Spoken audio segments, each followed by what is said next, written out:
gorilla stomping in a zoo. Check the vocals, animals gather right. Welcome back, ladies and gentlemen, to another episode of the Chicken Coop build series. This episode is kind of dear to my heart. Alright, this thing that needs to be finished, being the nesting box on the side, has kind of been a thorn in my side. It's kind of been the elephant in the room, that instead of dealing with them, we've been kind of pacifying them with peanuts and popcorn, okay? Just keeping it around. We always keep seeing it. We always keep wondering, when are we going to do the lid for the nesting box? And I hummed and I hawed for what, 26 episodes now? And finally, I've decided on a plan of attack. And so this whole episode, or at least the majority of it, is dedicated to making this nesting box lid. Alright, so, as with everything we've done up to this point, this could be a make or break situation. Alright, this doesn't necessarily end the way that we think it's going to go. Alright, that's kind of been the theme we've been playing with, and it's what we're going to deal with, okay? I think my idea is correct. I think it'll be effective. Execution of it may be, you know, a little bit wonky, but hopefully not. Alright? Now, so if you got the gist of all that, what we're going to be doing, I've looked at so many videos on YouTube trying to figure out, on a nesting box like this, a top flip open lid, the best way to do it and have it weather tight, you know, relatively weather tight, and able to accommodate the wood of the lid, the tar felt paper, roofing paper, and then metal flashing on top of that, all into a lid with trim around the sides and roof edging. It's kind of a, you know, it's a full project in itself just to make this lid. And I think I came across a couple of videos, and I'll say it is by Homesteadonomics. If you're watching my page right now, you probably ran into a few of his.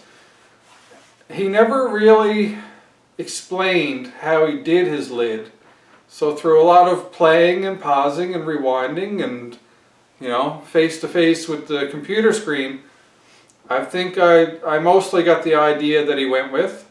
I don't think I'm going to improve upon it too much. I'm just hoping that I figured out what he did, because he hasn't said that it doesn't work. So I'm hoping that it should work for us. And we probably will go a little step above when the time comes. And that'll probably be in the future. We'll see how it goes, because I don't have the material that I'm thinking about for what I'm thinking.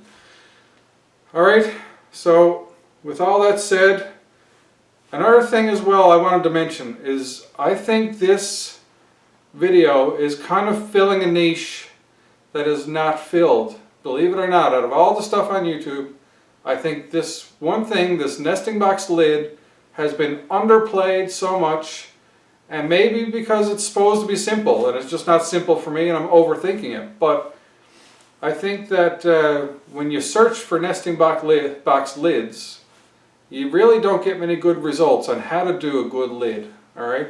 And it's so important to keep the weather out of this, because if I'm using the storage boxes on the side for food or supplies, or the chicken nesting materials down there for the eggs, you don't want rain penetrating down into that area and causing problems, okay? So hopefully I'll find a creative name for this that will get people to this video who are just looking to design a working flip-top lid that's weather tight. Alright, so that's the goal. We'll see if we achieve that. So I'll get started and explain my line of thought now on what we're going to be doing. So here we have the current nesting box layout. Alright, it was pretty straightforward. You can go back through the videos if you need to see how we made it. But I got a little piece of plywood here as an example, and it's almost cut to the proper length, but beyond that, right, I want my lid to be fully flush up here against the coop. Alright, and there's going to be a piece of trim above that. But now this is going to have the wood, the felt paper, roof flashing. So this is going to be, you know, significantly thicker than what it is right now. So I'm going to have a piece of trim all along the coop, and that will hinge down onto the lid and provide a rotating surface. But you'll notice that we're probably going to have the same issue that we have with the windows, with when it's rotating around the hinge, it's probably going to want to jam down against the wood below, okay? And we'll either deal with that by having it elevated, you know, a little tiny bit of blocking so that this gets mounted up a little ways off. And then we're going to accommodate for this gap by having trim going down over the side. So we should have enough gap so this rotates around just fine. And then we'll have the trim overlying the edge to give us that weather security. You'll also notice this trim right here. It's kind of in the way of the lid going right over the edge. Okay, we're going to need this over the edge. So we're probably going to have to cut a notch out of this trim to accommodate the lid as well. So how we end up doing that, I don't know. I don't really have a tool other than a chisel and a drill, and we'll figure it out anyways how to get a clean cut out of there, hopefully, between drills and chisels and all that good stuff. But that's the basic idea. So as of tonight, we're going to begin by cutting some plywood to proper size, getting the felt paper on there, getting some trim done along all the edges, and then the metal sheeting, as well as anything else we require, the roof edge. All right, some roof edging as well. So I think that pretty much gives you the gist of it. We are going to be pretty particular with this lid, okay? I'll give you fair warning. I'm looking at beveling this upward edge to 30 degrees in order to get it to sit even more flush. All right, get it to tuck under that trim as best possible. All that good stuff. So, to get us started, first and foremost, lengthwise we're going full 8 feet sheet, okay? We got, our nesting box is 94 1/8 in length. 8 feet gives us approximately 2 extra inches, all right? So when you put trim on that with a little tiny baby overhang of plywood, it's going to end up being the perfect length. So we know the length of our sheet. That's going to be already done for the plywood. So now going this direction, all right, we're going to have the size of what we want as well. And I'm thinking that we're going to want 3/4 of an inch extra for the trim. And then we're also going to want 3/4 of an inch overhang. So that's 1.5 inches extra. And I also want to give it a little bit of margin for error, for expansion and contraction. So maybe we'll give it, what do you think, an extra 1/4 of an inch play? Alright, so that'll give us 1 3/4 inches on top of 14 1/4.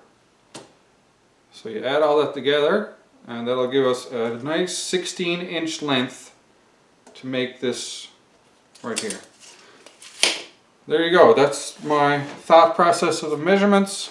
So I'm going to get an 8-foot sheet of plywood and cut a 16-inch length width piece, the whole length. All right, let's hope that pans out for us.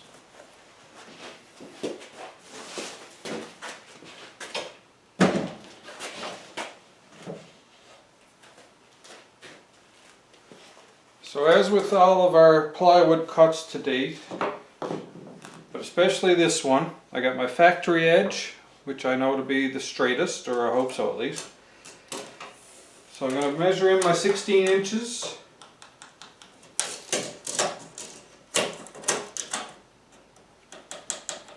And And I'll do that all the way along and get ready for my cut. But I definitely wanted that factory edge for the best chance of this matching up against the side of the coop.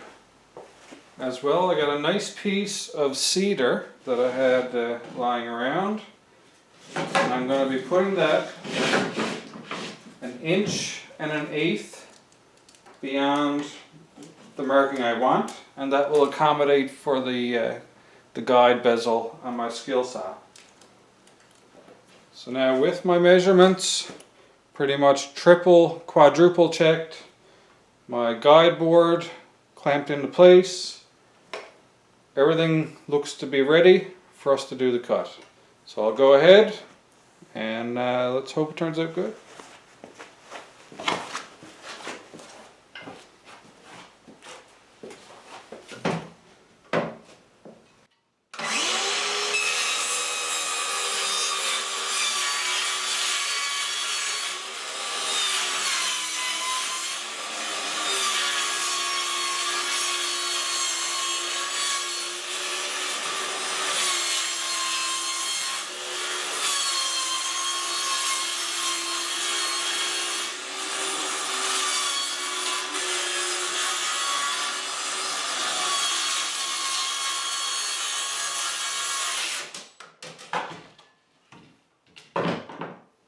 And now for the moment of truth, we'll lay this lid in place.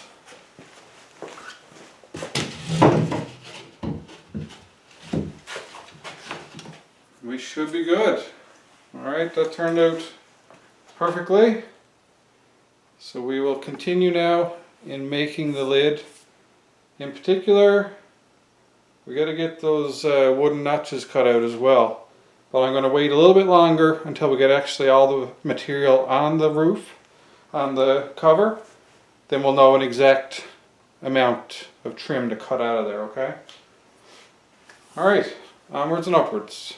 So as I previously mentioned, now that we got this all ready to go, I want a 30-degree bevel on one edge of that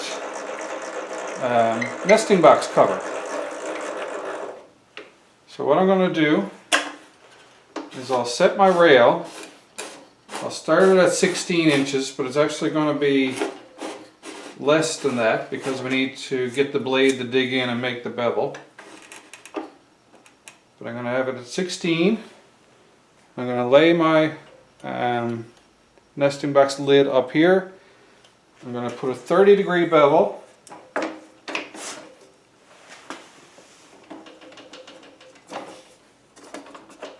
Alright, right there.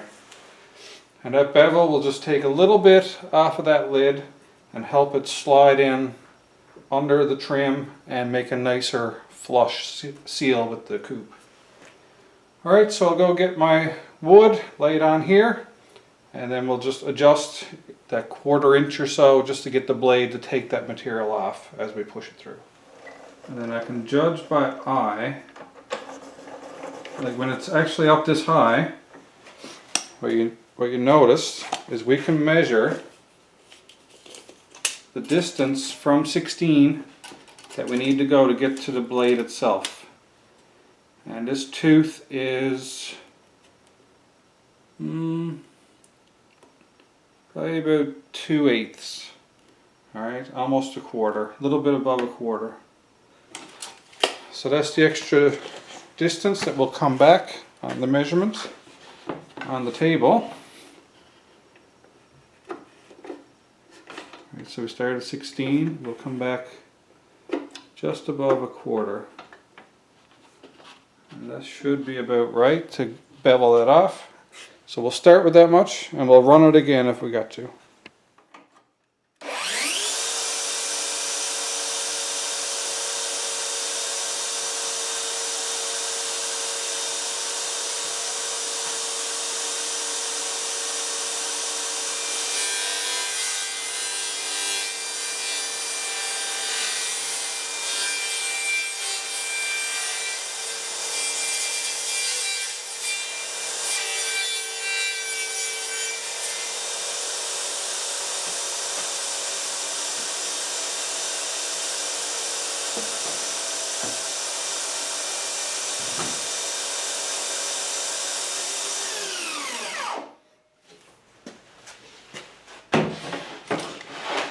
So now with that done, that actually turned out great. We got a lovely 30-degree bevel, and that should help that match up to the side of the coop very well. And just to illustrate for you now, this is the trim just by the nesting box. So assume now that this vertical side here is the side of the chicken coop, okay? And that lid is brought in flush now. You'll notice that the bevel allows this to sit perfectly flush with that 90-degree vertical piece. So just taking that 30 degrees off, since we knew our nesting box was 30 degrees of an angle, we've now allowed that flush connection. The next items on our forward thinking process is going to be trim that we're going to have on the bottom here and the bottom running down the length here. So again, we're getting a piece to come up and match onto something that's at 30 degrees. So the trim here that runs along here, in order to close vertically and look nice, okay, we're going to have to put a 30-degree bevel on the top of that trim so that it matches up and ends up being, perpendicular to the floor. So since we're dealing with a full 8-foot piece, we'll also use a full 8-foot piece of trim and just put a 30-degree bevel at the top of that. Next to that, we're going to be meeting up here at 30 degrees. So this side trim is going to be coming down. It's going to have the meet to this trim at 30 degrees. And it's going to have to meet the wall at 30 degrees. So it'll be perfectly in length, same other than the 1.5 inch or the 3/4 inch right here. It'll come down and we'll do a 30-degree miter on that, so it matches up at 30 degrees to the vertical part here. Alright, so we got 3 pieces of trim to do. This 8-foot piece just needs a 30-degree bevel. The side piece needs to be the correct length minus 3/4 inch to accommodate the trim, and then have a 30-degree cut here and a 30-degree cut down here. So let's go make those cuts.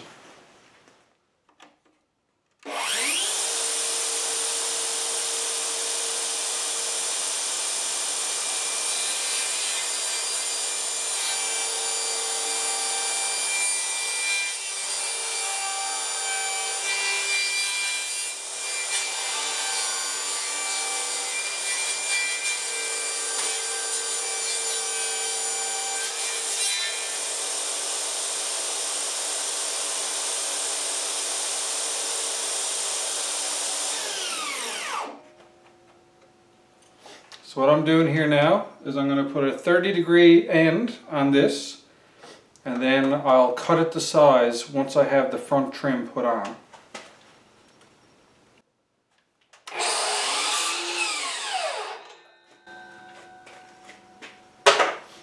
But just to make it easier to handle the wood and everything, I know that this is not going to be any longer than 16 inches, because that's what I initially cut for the whole roof, and it's not the whole cover, and it's not going to take up the whole side of the cover. So just for ease of maneuvering and everything like that, I'm going to make a cut at the 16-inch mark.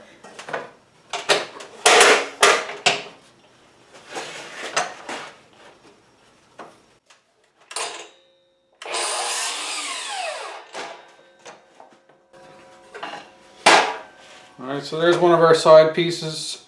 We will be making another 30-degree cut, but once we find out the proper length for the side. So I'll just repeat that now, make a second piece. Now that we have those few cuts made, we have enough material now that we can start pretty much a rudimentary mock-up. Okay?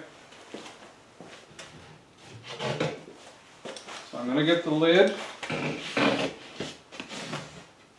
I'll lay it upside down, so then we're going to have our 8-foot long trim piece on the opposite end from our bevel. So our bevel's up here, our trim piece going to be laid out like so.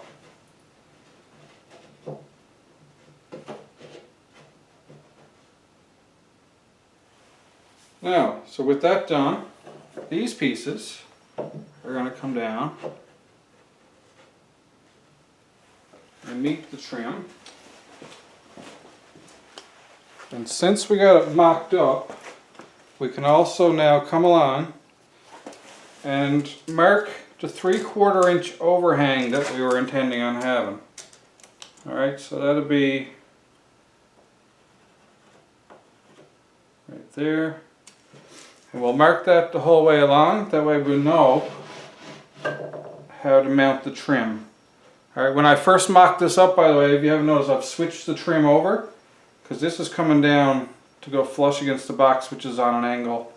So it needs to be actually angled out away from the box. So I figured that out afterwards, and then we'll just mark, we'll be lining that up like so on our marking. Alright, so we'll just keep making 3/4 inch marks along the way so we know where to line our board up on it.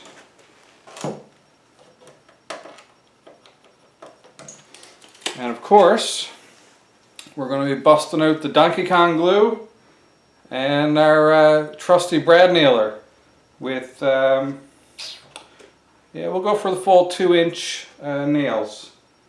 We should be okay to accommodate those. And yeah, so I'll keep do these markings, and then we'll get to the gluing and nailing. All right.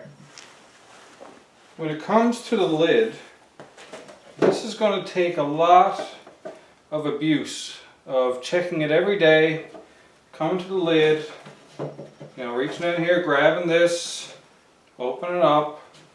So it may take a lot of weight on this board on a regular basis, okay? So for that reason, I'm going to be a little bit more diligent with the glue this time, in the sense that I'm going to spread it over the entire surface instead of just relying on the bead of it to be enough, which it probably will be, but I'm going to come back after I put down a bead and I'm actually going to spread it across the surface of the wood. And if you're doing any woodworking and you're using wood glue that's not, you know, kind of a macro project, we'll say like the chicken coop, so if you're working on a small scale, you'll definitely want to be taking a little brush or something to spread your wood glue across the surface.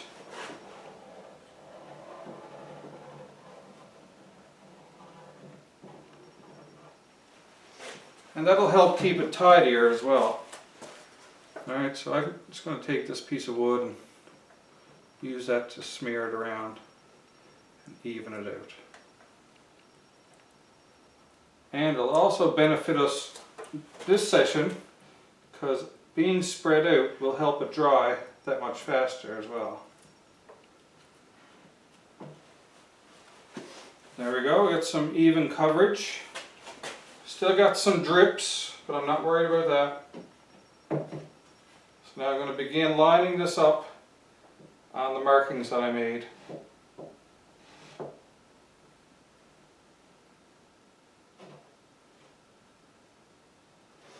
Doesn't need to be perfect right away because we're going to be going mark by mark now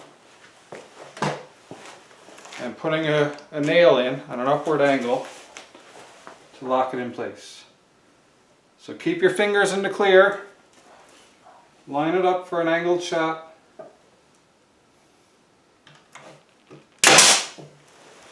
So we got a little bit of exit by the nail.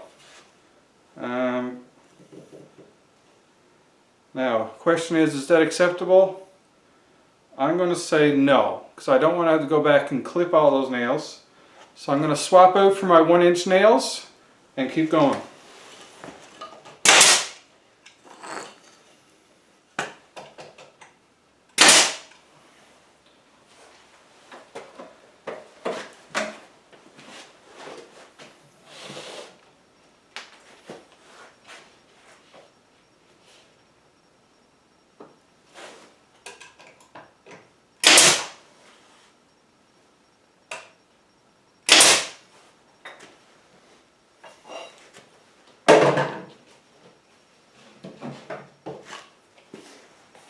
And there we go. That's all nailed into place.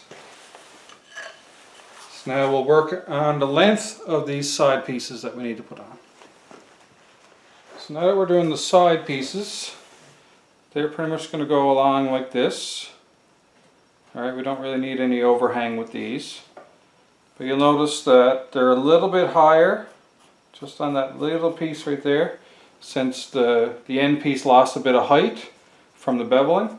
So we can just even this up with that board, keep the same angle, take that little corner off, and that'll make that look nice enough. But what we're interested in is on the back, we want to know where to do our 30-degree bevel. So if we take this speed square and match it up to the bevel we have, keep that pushed against the front, we could almost draw the 30-degree angle right there like that, and we'll have our termination measurement. So I'll make two that same size, come back and we'll get those installed, and I'll also nip off this little end while I'm at it. And here we are with our end pieces made. Alright, so they'll fit just like so. So we'll get some glue on there.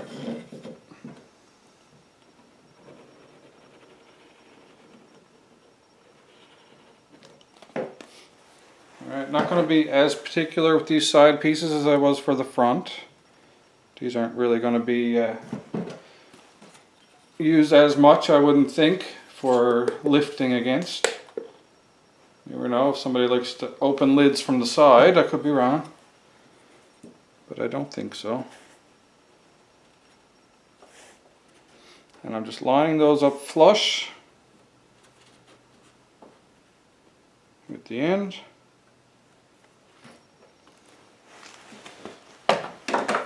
Our nailer.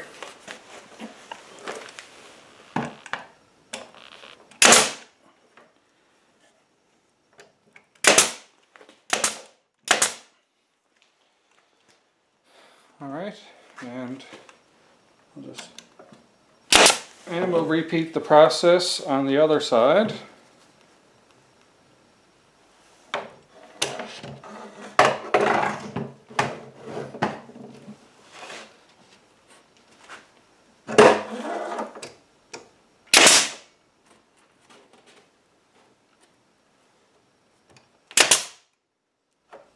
So now that we got the basic shape of our lid done, I'm going to lay it in place and see if we've accomplished what we're aiming for so far.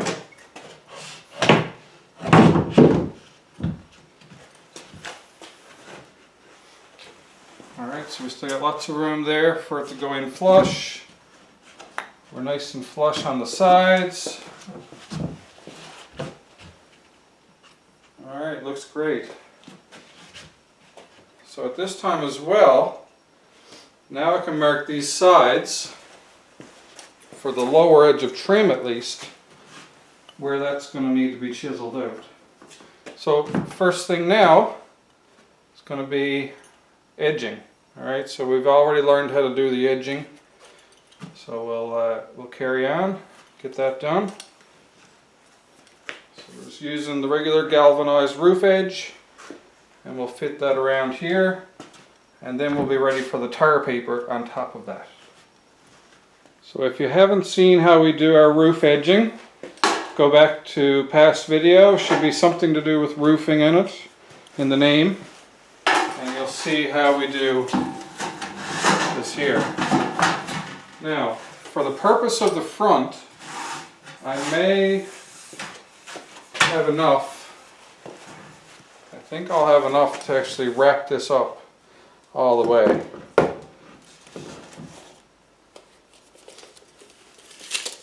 So at least on the front we can have it nice and tidy. And we do. So I'll leave enough down here to wrap.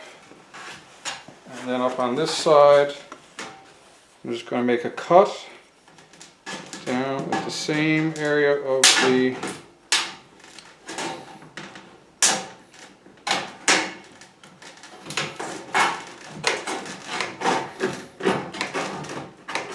Alright, cut there. Also going to have to make a little nip. Right there and here. And that should bend on itself.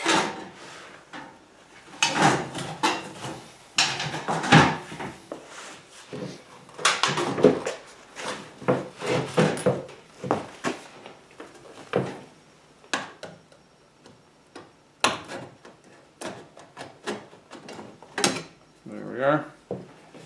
So we'll tidy up this corner with a hammer, and we'll cut off any sharp edges like that, like so, and flatten those down with the hammer once we attach them. We'll be right back and get this attached on.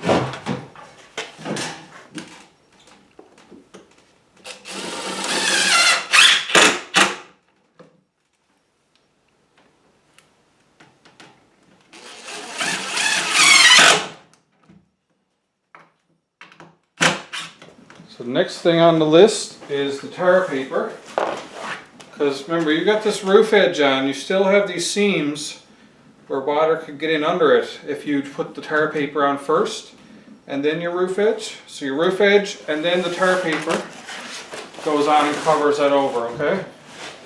Now, I never trimmed my tar paper this way. I probably could have, but I was hoping to get it on and then use my knife to cut the length of it. So I'm going to continue that hope, and I'm just going to use a staple gun for now to put this on. The lid is too thin to be driving full length roof nails with the plastic caps. So I figure if I can at least just get it in place enough to cut it to size, I can look at doing something more precise afterwards, but I think a few staples should be plenty, and I'll just put it in the area where the roof cap is going to cover anyways.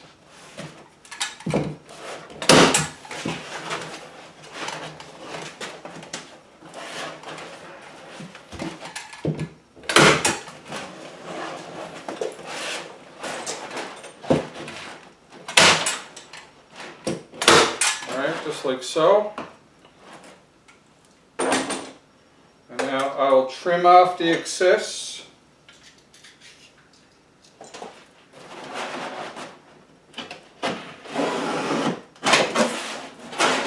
Relatively easy. You just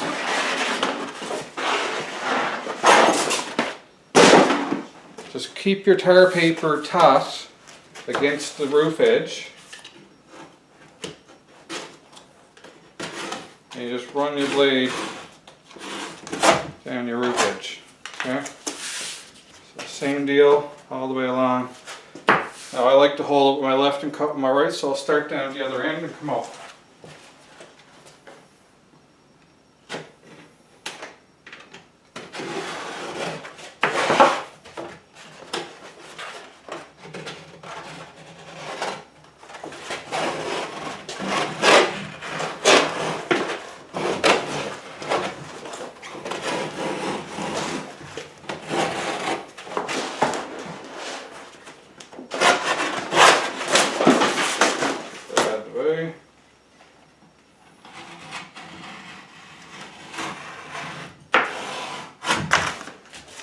There we are, cut the size just like that. I'll probably put a couple more staples in just to keep it solid, but for the most part, when the metal flashing goes on this, that'll hold it in place just fine.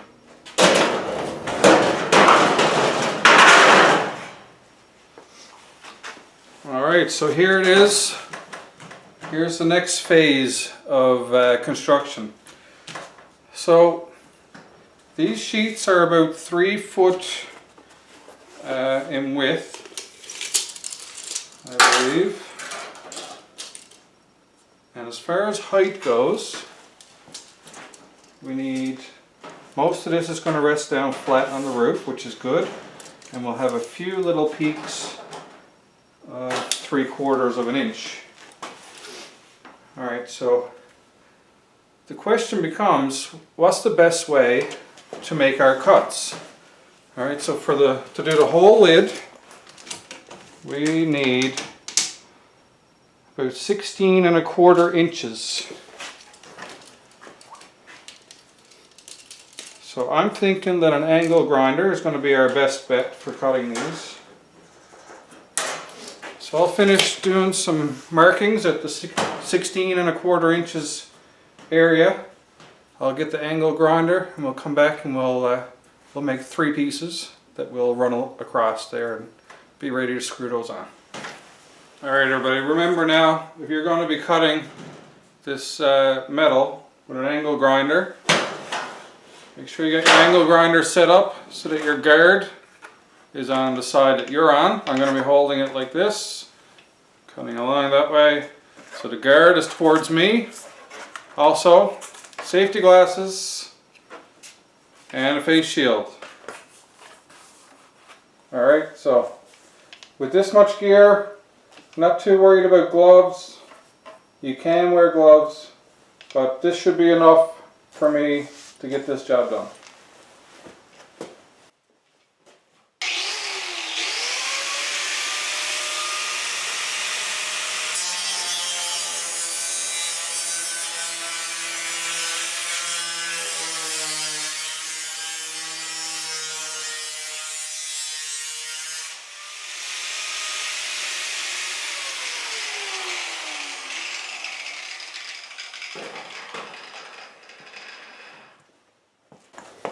Alright, I take that back.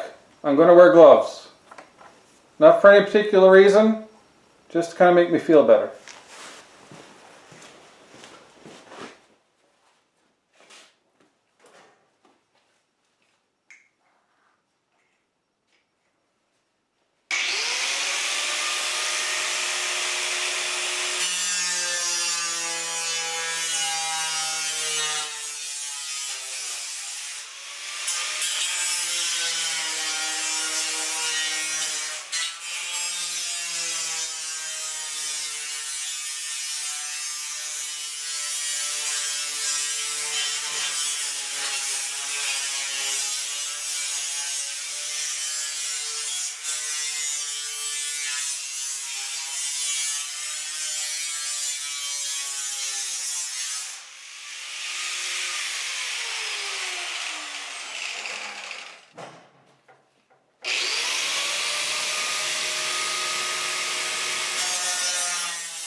Alright, so with those cuts made, we got our 3 pieces.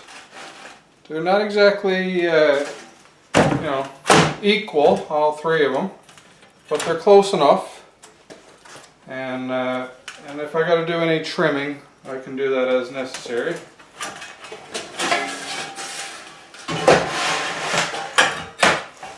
So these just overlap. They got ending grooves here. Got some ending grooves that overlap with each other. So I'm just going to put that right up to the edge there. Put this one on here. And then we may have to trim some off the rear one. That, or we can come in an extra little bit and then trim off less, which is just fine as well. That looks good to me. So I'm going to go along, start screwing these in, and then at the end I'll trim off the little bit of excess. One thing that I'll probably come back after with the grinder or something and just try and smooth these edges down, just because I don't want anyone cutting themselves on the edges there. Alright, so I'll get the screws and drill and we'll get those put down. So what we have here, number 9, 1 inch control seal. They're just roof and siding nails, screws I should say. So they got a little washer on the bottom there to make a watertight seal, and they have a hex head.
So now we'll just cut off the excess.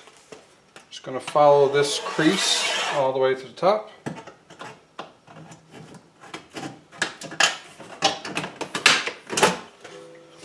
Now I could do this with the grinder again. It might go a bit better, but we'll see what we can do with this. Actually, you know what? I will get the grinder because I want a pretty good outcome. So to get that, I'm gonna need the grinder.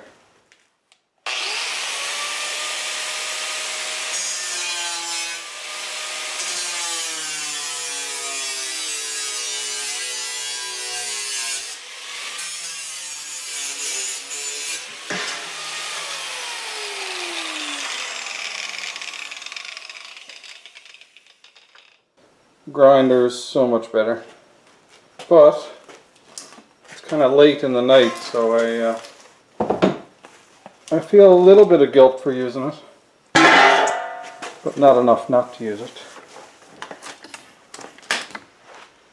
So as of this point in time now, we have a completed lid.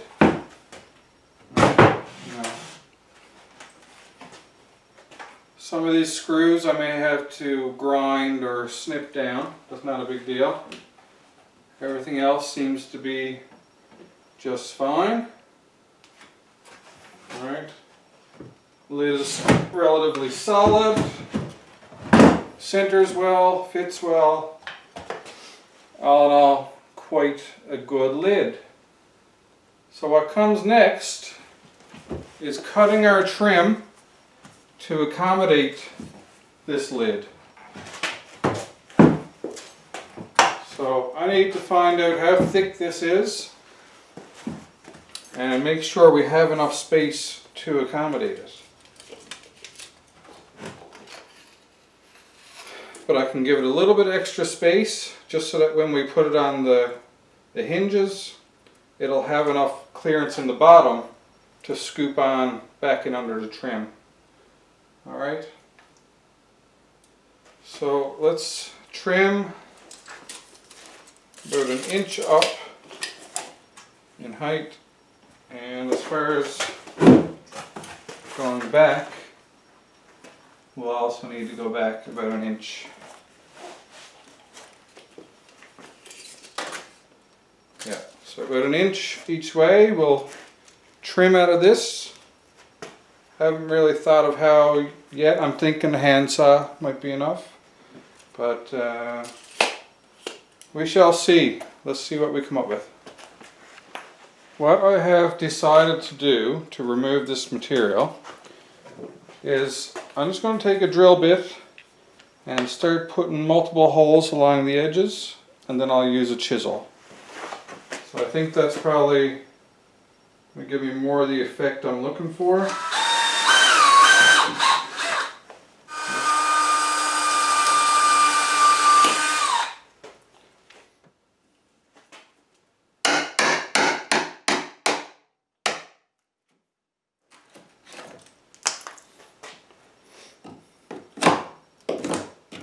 Not terrible, but definitely could have been better. I'm actually going to get the handsaw now to do that last bit.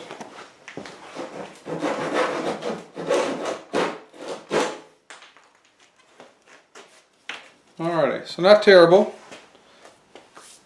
but probably could be better. Could be better.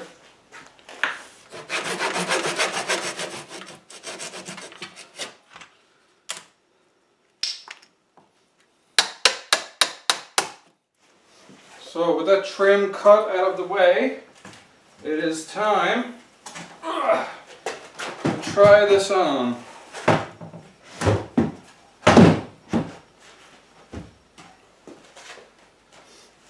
Alrighty, so what's left? Well, what's left is to get some hinges on this puppy. I got a piece of 1x3 trim. And that's going to be going on top like so. And actually I can just butt that up here, make a mark, and be right back. Alright, so I got our trim cut and ready. So we'll be lining that up in between the other trim posts. But another thing we'll do as well is we're going to apply some caulking to it, because this is going to be providing a rain barrier, okay?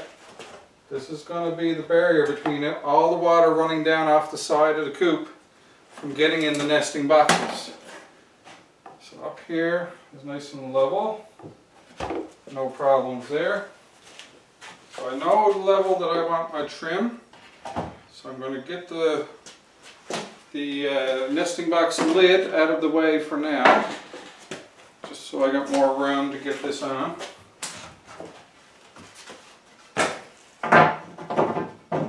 Lay it there like that, and we'll get our caulking. Put a generous bead of that.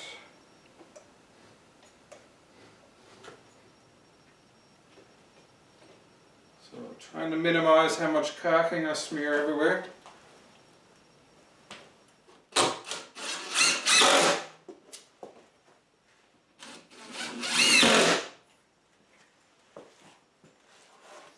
And there we are, that's in place. So the next thing now to getting this mounted is to get it back up in place. So the next piece of trim that I have right here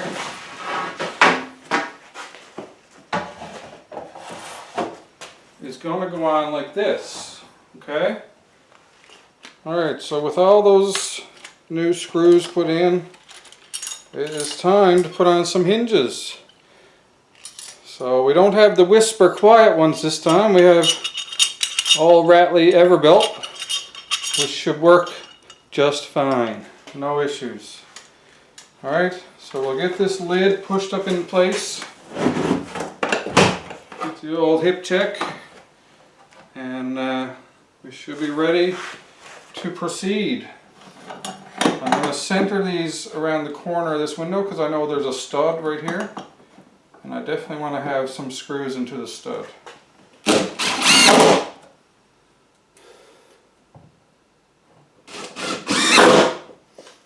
Alright boys and girls, what do you think? Will it open? Yeah, baby.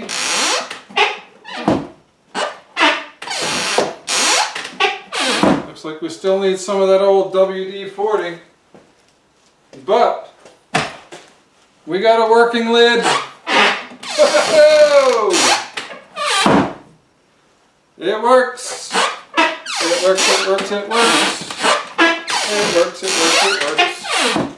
Alright, I'll finish up the rest of the screws. And I'll see if I got a second pack of hinges. I planned on putting 4 hinges here, I think.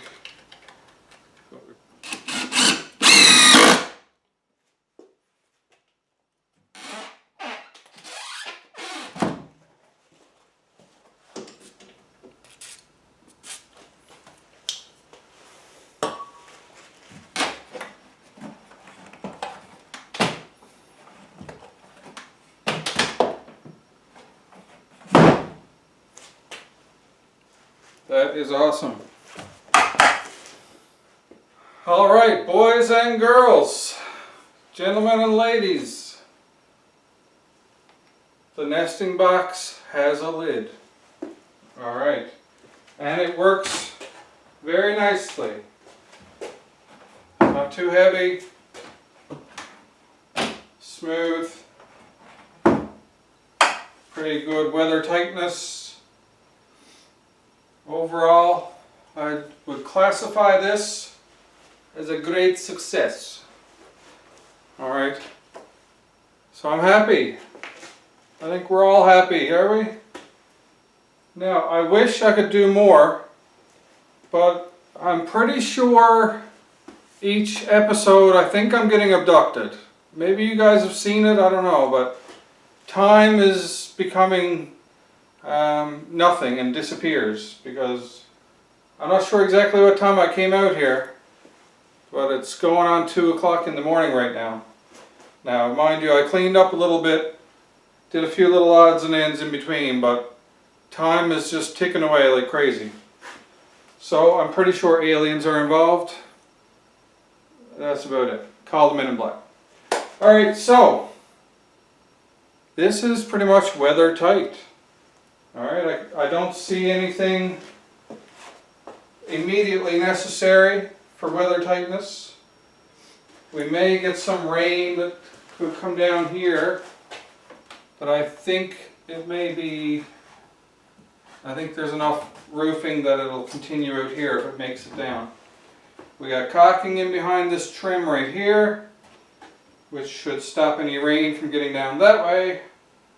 We got a bit of roof here that's going to be deflecting stuff away anyways, so it's only driving rain that would make it in there, and I think it's pretty good. A few little sharp edges maybe with my kids that I'll just teach them to stay away from it would probably be sufficient. Hinges are on securely. All in all, very good. So the only thing that's really missing is the metal flashing on the roof, and I got some little door hardware, deadbolt and hooks and stuff like that. I'm not even going to film putting on the door hardware on camera, because it'll just be jumping around to a bunch of different windows and putting in screws, and that's not exciting at all. Alright, so next time you see this, ideally I've done all the door hardware. Alright, the roofing probably could have been done in here, just because the ridge is where I need there to be the least amount of height to get it out through the garage door. So maybe next episode, if we progress with moving this outdoors, maybe next episode would be the one where we put on the flashing on the roof. As well, it was late and the grinder was really loud. So I didn't want to keep pushing forward on the flashing as well, since the neighbors are sleeping on a Thursday night, and if I didn't wake them up already, it's probably best that I don't, because they both work days. But you know, it is what it is. Things need to get done. We got a timetable here. But yeah, no, we're golden. All right, in this current condition, this coop could go out by the door. Alright? thrown on a few little bits of hardware. The felt paper would work. It would stop rain. The nesting box is good. It's ready for outdoors. So it's crazy to say that after all this time. It's ready for outdoors. So next episode, it could be an interesting one. I guarantee it will be an interesting one, because if all the hardware and everything is on there, the roofing goes on, the only thing left to do is get it down on the land in place. And that is going to be an interesting process, I tell you right now. I'm not sure if I've told you how I'm going to do it yet, but it's either going to make or break it. The coop's either going to survive the trip or it's not. To be honest, it'll actually come down to that. So, not that the whole thing would smash apart, but there could definitely be some great damage done if this goes wrong. So stay tuned, tune in next time. It's weather tight. It's weather tight. It's ready. It's ready for the outdoors. We have a nesting box cover. It could probably slice your arteries open, but it's there. It's wonderful. So until next time, I hope you're happy. Hope you're healthy. Take care of each other, and peace out.